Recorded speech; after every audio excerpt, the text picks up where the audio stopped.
हुन्छ सबैजनालाई जय मसी। म सोलन तामाङ देउसी र हाम्रो बिचमा हुनुहुन्छ र हामी सधैँ छौँ हाम्रो म्यानुअल। छँदैछौँ। अनि अँ, आज हामी यसै हरेक हप्ता झै अर्को नयाँ भिडियोमा आइसकेका छौँ। अलिकति माफी माग्न चाहे सुरुमै, किनभने गत हप्ता अँ, हाम्रो दुईजनाकै विशेष गरी मेरो व्यक्तिगत के अरे कारणवश हामीले भिडियो हाल्न पाएनौँ। त्यसको निम्ति माफी अँ, प्राप्त छौँ, गर्न चाहन्छौँ। पश्चातापी छौँ तर हामी। आहा हजुर, तर हामी अँ, तर हामी आज पनि नयाँ भिडियोमा आएका छौँ अनि नयाँ भिडियो नयाँ गीतमा अथवा कुनै गीतमा हामी गर्न जाँदैछौँ। सो आज चाहिँ हाम्रो चोइस चाहिँ हाम्रो मेनुअलकोबाट छ। सो आज मेनु कुन चाहिँ गीतमा हामी जाँदैछौँ? पहाडमा फुल्ने फुलताहरू अहै, तारारा तारारा, यो गीतलाई ओके। हामी रिभ्यू रिभ्यू त के भनौँ होइन, रिभ्यू गर्न त के भन्ने, जस्ट यो गीत माथि हामी यसो छलफल गर्न गइरहेको छौँ। यो गीतको लिरिक्स अनि कम्पोजिसन चाहिँ हाम्रो आदरणीय, अब के भनौँ है, उहाँलाई अब एकदम लेजेन्ड हुनुहुन्छ उहाँ, किरण कुमार प्रधान। उम्, उहाँ हाम्रो एकदमै, हामी उहाँको गीतहरू हामी सुनिराखेको हुन्छौँ। उहाँको गीत छ यो चाहिँ। ओके, अब हामी गर्न जाँदैछौँ। तपाईँले सुन्नु भएको छ भने तपाईँले स्किप गरेर सिधै कमेन्ट्री सुन्न सक्नुहुन्छ। उम्, अनि अहिले अब हामी सुरु गर्दैछौँ होइन त? सुरु गरौँ है। एकदम दाइ, सुरु गरिदियो।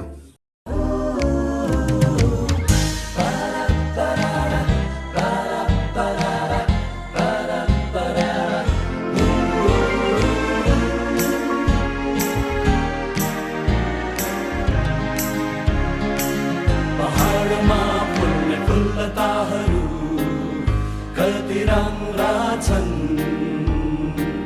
पहाडबाट खस्ने हिमनदीहरू कति चोखा छन्,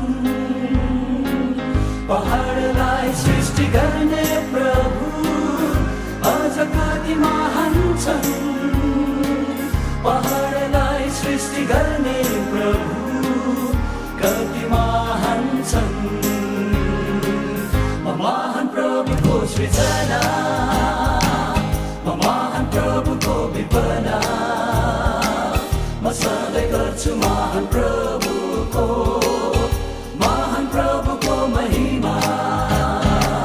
म महान प्रभुको सृजना, म महान प्रभुको विपना, म सधैँ गर्छु महान प्रभुको महिमा।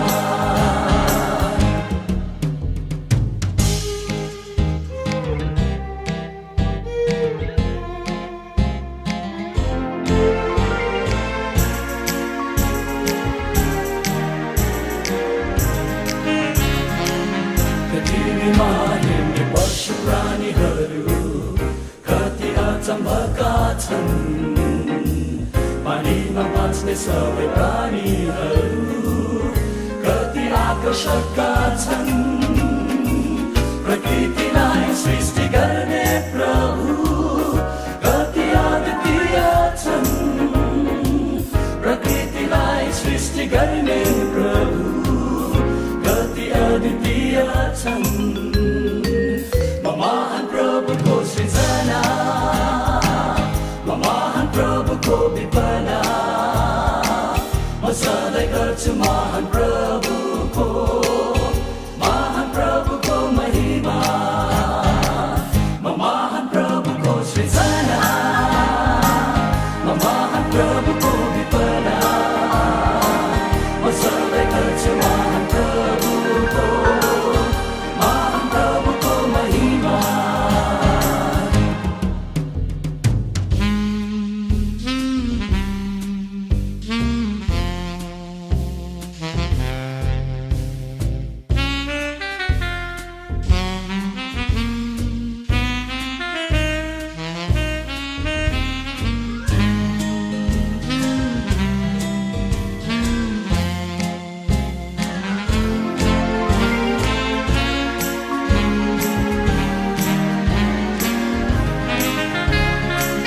प्रभुमा सुम्पिएका जीवनहरू कति असाधारण छन्, प्रभुलाई मात्र बुझ्ने जीवनहरू कति सन्तुष्टिमा छन्,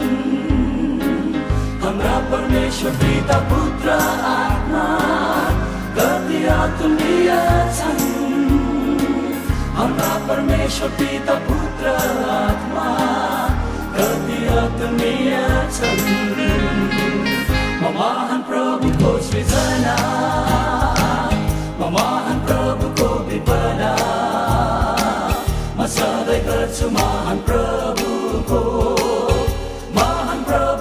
महिमा म महान प्रभुको सृजना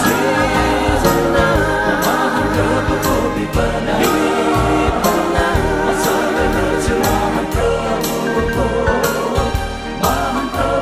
महिमा म महान प्रभुको सृजना महान प्रभुको विपना म सधैँ गर्छु महान प्रभुको महिमा म महान प्रभुको सृजना महान प्रभुको विपना म सधैँ गर्छु महान प्रभुको महिमा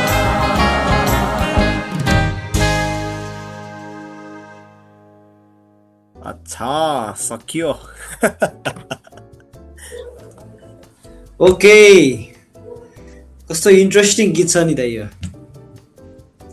लास्ट हो अब यहाँ अब यताउता भिजुअल केही चलेको हामीले देखेनौँ होइन छैन तर यो किताबमा चाहिँ एकदम लेजेन्डरी गीत हो होइन अनि के कस्तो लाग्यो त दाइ तपाईँलाई यो गीत सुन्दै गर्दा यो गीतको शब्दमा जाउँ है सुरुमा शब्दमा जानुपर्दा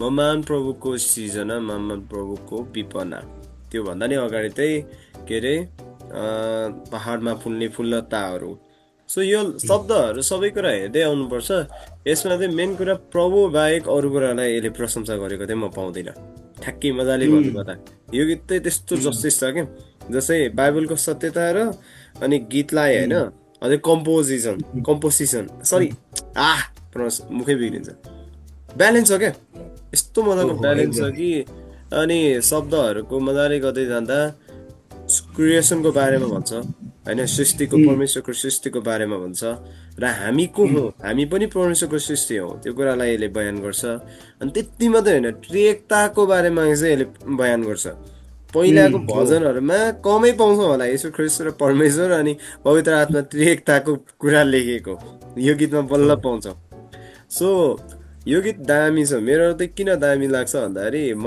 बाइबल कलेजमा हुने बेला दाइहरूले गाउनु भएको थियो पहिलोचोटि सुनेको हाम्रो चर्चमा गाउँदैन यो गीत पहिला अनि पहिलोचोटि सुन्दै म छक्क परेको अबे गीत त खतरा रहेछ जस्तो भएको थियो पछि अलिकति यता आएँ अरूले गाएको सुने आफैले गाउनु खोजेँ त्यो चाहिँ यसको मर्म बुझ्यो क्या गीत त दामी रहेछ जुन हामीले गाएनछ भने अहिले हामीले फेरि चर्चमा गाउन थालेका छौँ सो अब त्यतिबाट बुझ्न सक्छौ आफूहरूले कि कस्तोसम्मको यो गीतको प्रभाव छ भनेर सो तिम्रो के छ तिमी अहिले राम्रो कुरा भन्नु पर्दा यो गीतको बारेमा त्यही त यो गीत आफैमा तपाईँले भने जस्तै विशेष गरी परमेश्वरको सृष्टिको यो हुन्छ नि सृष्टि गर्ने एउटा गुण त्यो क्यारेक्टरलाई एकदम मजाले देखाएको छ अनि परमेश्वरको सृष्टि चाहिँ के छ भनेर झट्टै हेर्दाखेरि देख्ने भनेको हामी आफैलाई हो क्या होइन हामी आफै चाहिँ परमेश्वरको सृष्टि क्रिएसन हौ अनि त्यो कुरालाई चाहिँ हामी आफै पनि परमेश्वरले सृजना गरेको कारणले गर्दा हामी आफै पनि सुन्दर छौँ हाम्रो वरपरको वातावरण सुन्दर छन् जसले चाहिँ परमेश्वरलाई प्रशंसा गर्छन् भन्ने कुरा हामी देख्न सक्छौँ अनि एउटा शब्द छ दाइ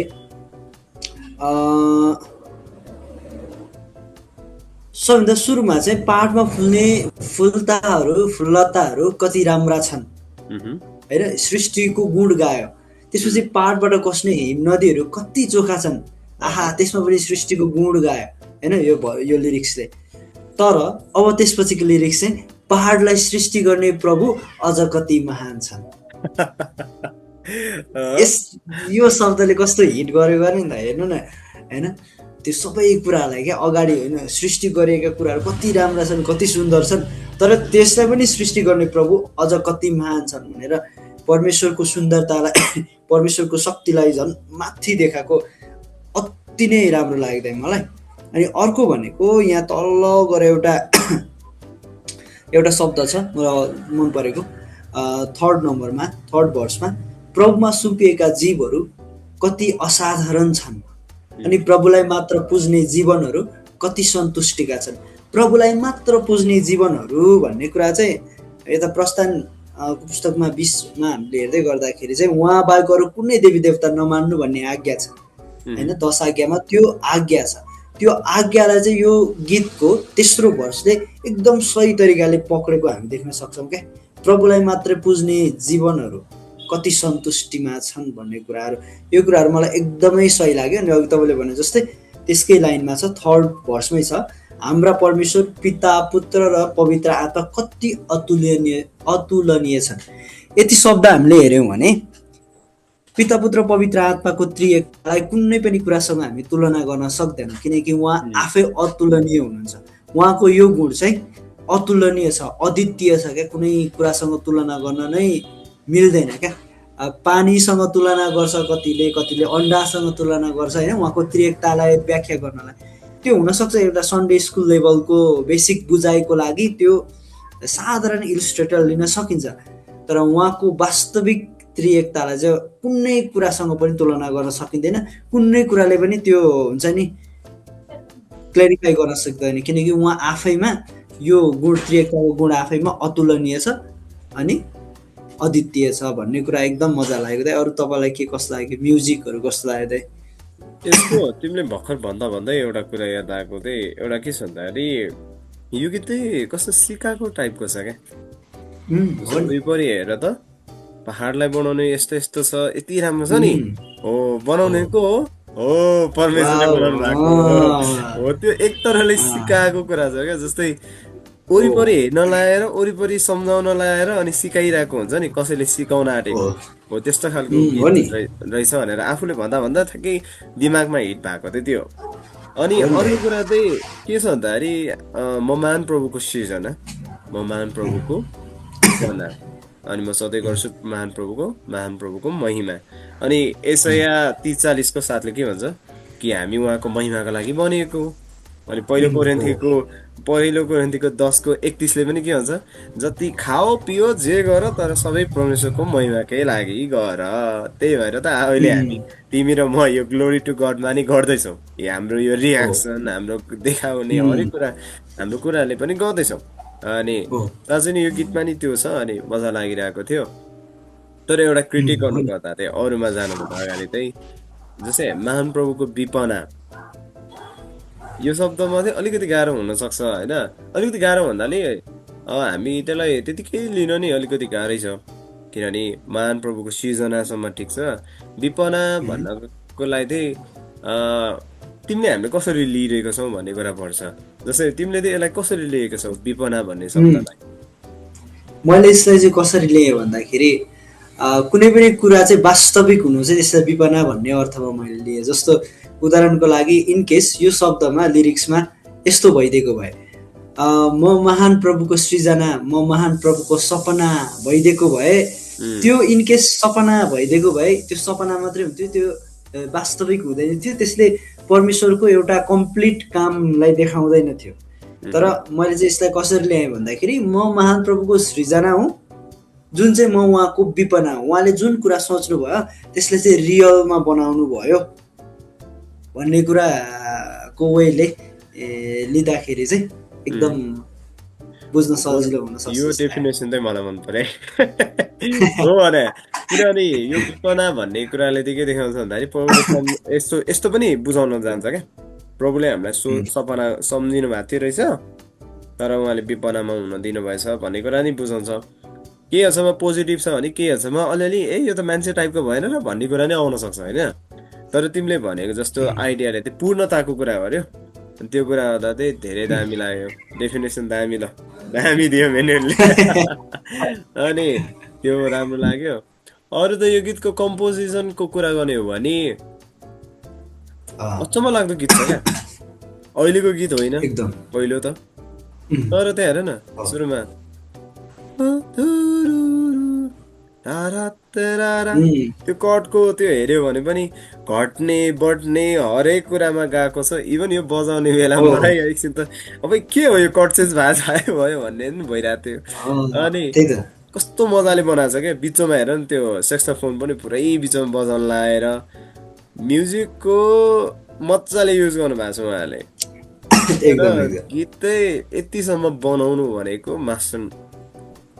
मास्टर माइन्ड त्यही त अरू त के भनौँ मैले यो गीतमा मैले गिटार बजाउँदै गर्दाखेरि मैले फर्स्ट टाइम म मिरियममा आएर नै मैले यो गीतमा चाहिँ मैले गिटार बजाएको अनि त्यति बेला मलाई फिल भएको थियो कि म गिटारमा कति धेरै विक छु भन्ने चाहिँ यो गीतले मलाई फिल गराएको थियो कि दाइ वास्तवमै भन्ने भने ऐना जस्तो होइन भयो त सुरुमा साथीहरूले ठक्क त्यो यस्तो यस्तो बजाएको छ भनेर हाम्रो अभिषेकले मलाई यस्तो यस्तो बजाएको छ भनेर साथीले त्यो दिए होइन त्यो आइडिया दिए अनि त्यसपछि ल यार म त एकछिन ब्ल्याङ्क भएँ क्या यो गीत मैले पहिला राम्रोसँग सुनेको पनि थिएन क्या फेरि होइन अनि यसो बजाउँछु है म आफै कर्डै कन्फ्युज भइराखेको क्या म हुन्छ नि कर्ड हान्ने स्टाइलै कन्फ्युज भइराखेको क्या म सजिलै क्याच गर्दिनँ नि त मलाई टाइम लाग्छ क्या अलिक अन्त ल मलाई फर्स्ट टाइम चाहिँ त्यति बेला ल मैले यत्रो टाइम गिटार बजाएको त मैले केही प्र्याक्टिसै गरेको रहेछ मलाई केही नआउँदो रहेछ जस्तो फिल भएको थियो क्या रिदम बजाउँदाखेरि नै क्या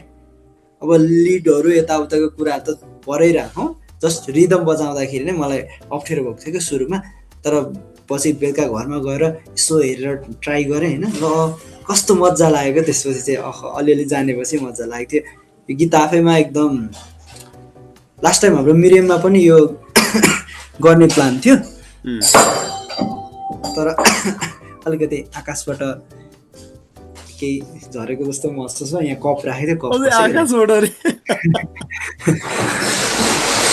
यो गीत हामीले गाउने प्लानमा थियौँ तर अलिकति क्वायर प्र्याक्टिस अलिकति गर्न बाँकी भएको कारणले गर्दाखेरि फेरि अलिक कम्प्लिट नहोला कि भनेर हामीले यो गीतलाई चाहिँ क्यान्सल गरेको थियो क्या हामीले अस्ति नैको कन्सर्टमा नभए म्युजिक चाहिँ कम्प्लिट भइसकेको थियो अब क्वायर चाहिँ अब प्र्याक्टिसको टाइम अलिकति कम भएको कारणले गर्दाखेरि फेरि यसमा हेर्नु न कति धेरै अब हार्मोनाइजहरू छ होइन एकदम मिठास यसको मिठासै अलग छ त्यही भएर दाइ अर्को क्वेसन तपाईँलाई यो गीत मास्टरमाइन्ड छ भन न हो तपाईँलाई के लाग्छ यो गीत चाहिँ चर्चमा कुन वेले गाउन चाहिँ ठिक होला अनि अथवा गाउन सकेला नसकेला कतिको रिकमेन्ड गर्नुहुन्छ तपाईँले यो गीत कस्तो छ भन्दाखेरि यो मैले हेर्दै बुझ्दै सिधै यो गीतलाई कुनसँग जोड्न सकिन्छ भन्दाखेरि 8 नम्बरको भजन महानेश्वर विचार सो काम तपाईँको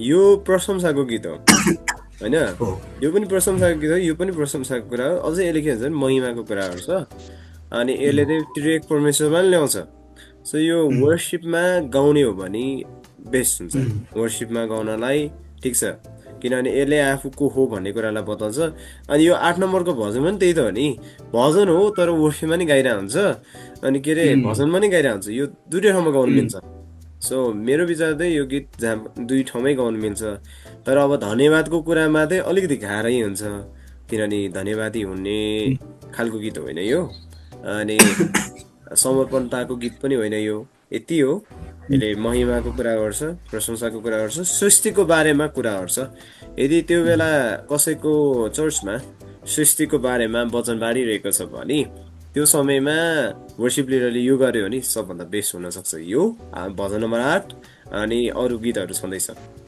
मेरो विचार चाहिँ यो तिमीलाई के लाग्छ भन न मलाई पनि त्यही हो ठ्याक्कै दाइले भन्नुभएकै कुरा नै हो मलाई पनि त्यही लागेको अनि अब विशेष गरी यो गीत सिक्दै गर्दाखेरि चाहिँ एकदम सकेसम्म हामीले ओरिजिनल जे छ त्यही नै सिक्ने प्रयास गरौँ होइन यो गीत यदि यो गीत हामीले बजाउन सक्यौँ भने यो गीत हामीले गाउन सक्यौँ भने हामीले अरू गीतहरू धेरै सजिलोसँग गाउन सक्छौँ क्या यो गीत चाहिँ एकदम म्युजिसियनहरूको लागि पनि भोकलिस्टहरूको लागि सिङ्गर्सहरूको लागि पनि एकदमै यो गीत चाहिँ बेस्ट बन्न सक्छ क्या होइन यो धेरै सिक्नको लागि पनि एकदम राम्रो छ अनि तपाईँहरूले ट्राई गर्न सक्नुहुन्छ आफ्नो चर्चमा होइन अनि अब त्यही हो एकजना अब चर्चमा गाउने गीतहरू चाहिँ सकेसम्म कङ्ग्रिगेसनल सङ हुनुपर्छ होइन सिकाएर हुन्छ कि कसरी हुन्छ सकेसम्म सबैले गाओस् किनकि त्यहाँ चाहिँ दुईजनाले गाएर पर्फर्म गरेर अनि अरू चाहिँ हेरेर मात्रै गऱ्यो भने त्यो अलिकति चर्चमा चाहिँ अलिकति सुहाउँदैन क्या, अलिक कङ्ग्रिगेसनल सङहरू गर्नुपर्छ। तर अब नयाँ गीत कसरी इन्ट्रोड्युस गर्ने भन्दाखेरि अब यसरी नै हो, सुरु सुरुमा चाहिँ सिकाएर, सुरुमा अलिअलि सिकाउँदै होइन, एक लाइन ल तपाईँहरू गाउनुहोस् तर भने होइन, फेरि सिकायो होइन, त्यसरी गर्न सकिन्छ है। त्यो चाहिँ याद गरेर गरौँ, हामी सबैले गर्नुपर्ने कुरा थियो। नत्र भने चाहिँ त्यो चाहिँ एउटा पर्फर्म गरे जस्तो हुनसक्छ, प्रेज भन्दा पनि बढी पर्फर्म गरे जस्तो हुनसक्छ। यो गीत चाहिँ अब त्यही हो, त्यस्तै हो, अन्तिममा कुरो त्यही हो। अब यो गीतको अहिले मैले नोटिस गरेको, अरू बेला नोटिस भएको थिएन होइन। यो गीतको सुरुमा धुरुरु तारा तरारा भन्छ नि होइन, त्यो भोइस सुनेको है, ल यो त म्यानुअलको छक्कै मिल्छ रहेछ। हो र यसो स्वर सुनेको त ल यो त म्यानुअलको जस्तै मिल्छ रहेछ। टेनर आउँदै भएन मैले अझै यसो भन न, टेनर साउन्ड रेकर्ड गरेको मै हो। ऊ बेला मै थिएँ होइन, मै थिएँ। साँच्ची यो गीत दिपेश खालिङको होइन र? म त दिपेश खालिङको उहाँको सोचेर बसेको त। होइन किरण कुमार प्रधान सरको हो यो गीत चाहिँ। उहाँको कम्पोजिसनमा हो गीत, विशेष गरी दिपेश खालिङ अनि त्यसै गरी किरण कुमार प्रधान, उहाँहरूको सङहरू चाहिँ एकदम आफैमा अप्ठ्यारो प्लस बिब्लिकल पनि अलिकति भेट्न सकिन्छ होइन। अहिलेको टाइमसम्म स्टिल ताजा छ क्या। त्यसो भए यो महान के अरे महान के अरे सारा सृष्टिका मालिक पनि कसले हो? किरण प्रधान उहाँकै हो जस्तो लाग्यो, सारा सृष्टि एकचोटि हेरौँ ल। किनभने मैले फोटो देख्दा चाहिँ उहाँहरू दुईजना जो हो उहाँहरू एउटै लागेको थियो, तर मैले त के सोचेँ दिपेश खालिङ भन्दै बसेछु क्या। होइन किरण कुमार प्रधानकै हो यो सारा सृष्टिको मालिक भन्नु भनेपछि रहेछ, म चाहिँ उल्टो सोचिरहेको रहेछ। ओके त्यसो भए ओके, अरू त केही छ त यो गीतमा एक्स्ट्रा? अब एक्स्ट्रा त हामीले भन्नै सक्दैनौँ। छैन, यो गीत अहिलेको गीत होइन, पुरानो गीत हो। तर पनि पुरानो गीत प्रभुको वचनसँग केन्द्रित भएर दामी कम्पोजिसनमा बनेको गीत हो। यो गीत सदाबार टाइपको गीतहरू हो, गाइरहनुपर्छ प्रभुको महिमाका लागि। अनि यो कुराहरू यस्तै छ। अब यो गीत बाहेक अरू कुराहरू पर्दा चाहिँ अहिले अस्ति नै हामीले कुरा गर्दै थियो नि, के अरे एडिन दाईको गीतहरू मिसयुज हुन्छ, सबले युज गरिदिन्छ अनि श्याम गुरुबा पनि त्यस्तो गरेछ भनेर मैले भन्दै थिएँ नि। अस्ति भर्खरै एडिन दाईको पोस्ट हेऱ्यो एआई वाला। खै के भनौँ यार, मान्छेहरू त त्यही त दाइ गाह्रो छ नि होइन। के अरे कि त कभर गर्नु होइन, आफै कम्प्युटरको सहारामा धेरै दुरुपयोग भयो क्या। जसलाई बरु तिम्रो र मैले नि अहिले यत्रो मेहनत नगरेर सिधै कम्प्युटरमा लु हाम्रो गर्दै भने जस्तै गरिदिरहेको छ मान्छेहरू। त्यही त होइन, परमेश्वरले हामीलाई अब क्रिएटिभिटी दिनुभएको छ, हामीलाई सोच्ने क्षमता दिनुभएको छ। सकेसम्म आफै सोचेर होइन गरेको राम्रो हो, अब कभर गरेको राम्रो हो। तर अब त्यसरी ठ्याक्कै कस्तो हुँदो रहेछ भन्दाखेरि तपाईँले अब कुनै अडियो हाल्नुभयो, त्यो अडियो जस्ताको तस्तै बनाइदिँदो रहेछ। सुनो एआई भन्ने एउटा एआई छ, त्यो एआईले फ्री भर्जनमासम्म त्यति राम्रो गरिदिन्छ भने झन् पेड भर्जनले के गरिदिएला होइन। त्यही भएर अब हामी सकेसम्म एआईको सङहरूबाट अलिकति टाढा बस्यो भने रिफ्रेसको लागि सुन्न सक्यो। तर अब अरूको गीत चाहिँ त्यसरी कपी गर्दाखेरि चाहिँ अलिकति समस्या हुनसक्छ। अर्को कुरा पैसा रेभेन्यू हुन्छ दाइहरूको नामले, दाइहरूको गीतले नै। मेन कुरा उहाँहरूले प्रभुको प्रशंसाको लागि राखेको, यादै मान्छेले पैसाको भाडा बनाउन थालेको कारणले अलिकति अप्ठ्यारो भयो। त्यो चाहिँ नगरौँ। आज जति पनि तपाईँहरू जसले हाम्रो भिडियो यो हेरिरहनु भएको छ तपाईँहरूलाई म यही भन्न चाहन्छु, प्रभुको महिमाको लागि गर्दैछौँ हामी सबैजनाले। खानालाई भाडा बनाएको होइन योहरू। अनि त्यो कुरा चाहिँ नभुलौँ, प्रभुको महिमा गर्ने चक्करमा पैसा र महिमालाई नछोडौँ। अनि दाइले अहिले भनिरहेको पनि त्यही हो, त्यो कुराहरू हामीले बुझ्नु जरुरी छ। यो चाहिँ दाइले भनेको होइन, हामी सबले पनि बुझ्नु जरुरी छ। हो यही कुरा मैले चाहिँ भन्न चाहेँ, किनभने यो कुरा चाहिँ आउँछ नि। अब हामी गीत सङ्गीतमै कुरा गर्दैछौँ, त्यही भएर त्यो भन्दै ओके मेबी आज हामी धेरै लङ भयो कि क्या हो कुन्नी त्यो भन्दै अब सक्नुपर्छ होला सो के हो नि। भन्नु मेनु त्यति नै छ दाइ। त्यति नै छ मेरो समर्थन छ हो क्या अँ, सबै कुरामा समर्थन छ। अयो काजु स्टाइल भयो त यार ल ल ल अँ, हुन्छ अब यस ल। भाटकाले अब हामी यहाँबाट छुट्टेछौँ सबैजनालाई जय मसी जय मसी जय मसी।